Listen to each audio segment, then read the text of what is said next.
बिहार की राजनीति इन दिनों काफ़ी दिलचस्प हो चली है। जिस तरीके से जो वहाँ के छोटे-छोटे दल बड़े-बड़े दांव चलने की कोशिश कर रहे हैं, उससे 2024 के लोकसभा चुनाव में बिहार में कितना असर पड़ेगा पता नहीं। लेकिन फिलहाल जब टिकटों के बँटवारे से लेकर सीटों की शेयरिंग का मुद्दा काफ़ी दिलचस्प होने जा रहा है। मतलब खबरनवीसों के लिए अच्छी खबर है, खूब खबरें वहाँ से मिलेंगी। लेकिन नीतीश कुमार के लिए एक बुरी खबर है। कहीं वो चिराग जो उनकी तमाम सीटों पर पिछले विधानसभा चुनाव में आग लगा चुका है, वो कहीं अगर अपनी रोशनी ठीक से ना बिखेर पाया, तो वो उनकी सीटों पर आग लगाने की तैयारी कर रहा है। नमस्कार, मैं हूँ राजकिशोर, बुलंद भारत टीवी में हम आपको बताने जा रहे हैं चिराग पासवान की उस सियासत के बारे में, जो उन्होंने पूरी तरीके से तय कर लिया है। हुआ क्या है कि चिराग पासवान, उपेंद्र कुशवाहा जब नीतीश बाहर थे, मतलब आरजेडी के साथ थे, इंडिया गठबंधन में थे, उस समय चिराग पासवान की काफ़ी पूछ हो रही थी, क्योंकि बीजेपी को ये समझ में आ चुका था कि जो रामविलास पासवान के नाम का वोट है, वो पुत्र चिराग पासवान के साथ ही जाएगा, उनके साथ वो सहानुभूति रखता है। पशुपतिनाथ पारस भले ही वो मंत्री बन गए हों, रामविलास पासवान का वो बंगला ले लिया हो, लेकिन जो विरासत है, वो बेटे के साथ जाती दिखाई पड़ रही है। सच्चाई ये है कि जिस तरीके से बिहार में तेजस्वी यादव अपने बूते पर, या जो आरजेडी का उनके पिता ने जो कैडर बनाया है, जो उनका खास तौर से माई समीकरण है, उसके साथ आजकल तो खैर वो बाप की भी बात कर रहे हैं। इसके बारे में मैं माई बाप के बारे में एक वीडियो में पिछले बार बता चुका हूँ, तो उस पर नहीं जाऊँगा। लेकिन उसी तरीके से जैसे तेजस्वी खूब भीड़ जुटा रहे हैं, चिराग पासवान बिना काडर के खूब भीड़ जुटा रहे हैं। और ये चीज़ बीजेपी नेतृत्व को भी समझ में आ रही थी, इसीलिए उनकी गृह मंत्री अमित शाह से भी मुलाकात हुई और उनको जेट प्लस सिक्योरिटी पहले दे दी गई थी। जिस समय नीतीश बाहर थे, उस समय की बात है। लेकिन अब जब नीतीश अंदर आए हैं, तो जो अन्य सहयोगी हैं, चाहे वो उपेंद्र कुशवाहा हो, चाहे चिराग पासवान हो, चाहे मुकेश साहनी हो, इन सबको लग रहा है कि हिस्सा तो इनका मारा गया। जीतन राम मांझी को भी इसमें जोड़ सकते हैं हम वाले।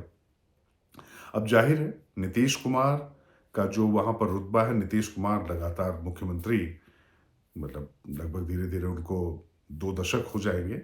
मतलब मुख्यमंत्री के लिहाज से ना रहते हुए, लेकिन केंद्र में रहे हैं। बीच में कभी मांझी बने, कभी ये थोड़े दिन के लिए वो हटे, लेकिन फिर भी वो लगातार केंद्र में हैं। और सुशासन बाबू के नाम पर जो वोट आता था, हालाँकि अभी उनका नाम थोड़ा बदल चुका है, लेकिन नीतीश कुमार के साथ में एक अलग वोट बैंक है। और जो बीजेपी और नीतीश कुमार साथ में आते हैं, तो वो बिहार में बार-बार परफ़ॉर्म करते रहे हैं। पिछली बार भी 40 में से 39 सीटें आई हैं, बताइए आपको। इस बार भी सर्वेक्षण जो आ रहे हैं हाल-फिलहाल, वो अलग ही बात कर रहे हैं। लेकिन चिराग पासवान ने तो तय कर लिया है कि उनके बहुत करीबी जो हैं संजय पासवान, उन्होंने तो कह दिया, जो प्रधान महासचिव है पार्टी के लोजपा रामविलास पासवान के, उन्होंने कह दिया है कि भाई अगर उनको 6 लोकसभा, 2 विधान परिषद और 1 राज्यसभा नहीं मिलती है, तो वो जो है सभी सीटों पर चुनाव लड़ाएँगे।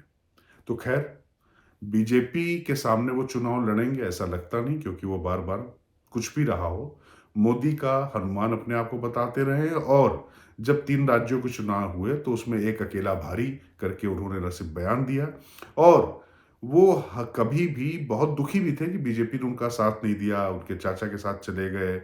लेकिन इसके बाद भी उन्होंने नरेंद्र मोदी और बीजेपी के शीर्ष नेतृत्व के बारे में कोई कटु बात नहीं की। उनके निशाने पर हमेशा रहते हैं नीतीश कुमार, क्योंकि उनको लगता है कि नीतीश जब तक उस राजनीतिक परिदृश्य से गायब नहीं होते हैं, तब तक उनके जैसे युवा लोगों के लिए जगह नहीं बच रही। क्योंकि बिहार में ये सच है, जैसा मैंने शुरू में कहा, कि तेजस्वी और चिराग पासवान दोनों पिता की विरासत पर ही हैं, लेकिन दोनों के साथ भीड़ जुट रही है।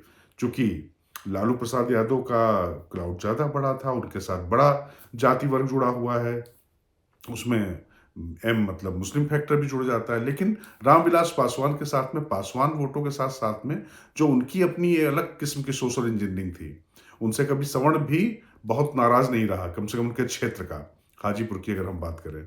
तो चिराग पासवान ने तो कह भी दिया कि मतलब अगर मेरे साथ में अगर हमदर्दी दिखानी, या एक वो दिखाना है एक जेस्चर अच्छा देना है तो हाजीपुर सबसे पहले सीट मेरे लिए छोड़ी जाए, उसके बाद बात की जाए। तो ये तो देखिए, ये भी जानते हैं कि मौजूदा परिस्थिति में 6 लोकसभा सीटें चिराग पासवान को नहीं मिलने जा रही हैं। उपेंद्र कुशवाहा भी 3 सीटें मांग रहे हैं, तो ये तो नहीं होने जा रहा है। लेकिन कितनों पर बात बनेगी, किस कीमत पर बात बनेगी, ये देखना दिलचस्प होगा। लेकिन अगर बात नहीं बन पाती है तो चिराग पासवान क्या 2020 फिर से रिपीट करने जा रहे हैं, जब उन्होंने नीतीश कुमार को 43 सीटों पर समेट कर रख दिया था। पर सवाल यह है कि सीट अगर एनडीए खेमे की कम होती है तो उसमें प्रधानमंत्री नरेंद्र मोदी का जो 400 पार का जो लक्ष्य है और 370 उन्होंने बीजेपी के लिए कहा था, उस पर निश्चित तौर पर बड़ा जरब लगेगा।